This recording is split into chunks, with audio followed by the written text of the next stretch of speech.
Je suis ravie aujourd'hui de recevoir Moussa Nabati. Donc Moussa Nabati, tout d'abord, bienvenue dans cette émission de Zénith. Je voulais partager avec vous la question de l'enfant intérieur. C'est un concept qui Oui, échappe à beaucoup de personnes. oui.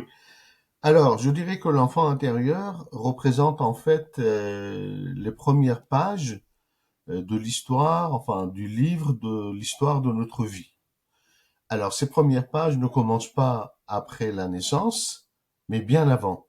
Hmm. C'est-à-dire que bien avant même la rencontre entre le spermatozoïde et l'ovule, bien avant même que l'enfant soit conçu dans le ventre maternel, il est conçu dans l'esprit des parents, c'est-à-dire qu'il est parlé, qu'il est désiré, on lui donne un sens. Donc l'enfant intérieur, c'est vraiment ce petit garçon, cette petite fille, vous voyez, que nous avons été, et puis parfois que nous n'avons pas été, parce que nous n'avons pas pu vivre notre enfance dans la légèreté et l'insouciance. Notre enfance nous a été volée, ça a été en quelque sorte avorté. Mais en tout cas, le concept de l'enfant intérieur, c'est très intéressant parce que ça nous aide à nous méfier de la visibilité des apparences. C'est-à-dire que quand je me regarde dans le miroir, je ne suis pas que celui que je vois.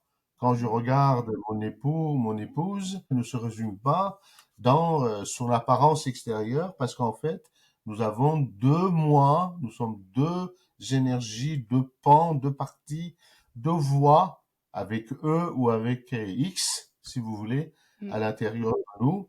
Et voilà, l'enfant intérieur qui peut effectivement fonctionner comme une espèce d'ange gardien, protecteur et puis instigateur de beaucoup de créativité, mais il peut aussi, dans certaines situations, se comporter comme une espèce de fantôme, Hmm.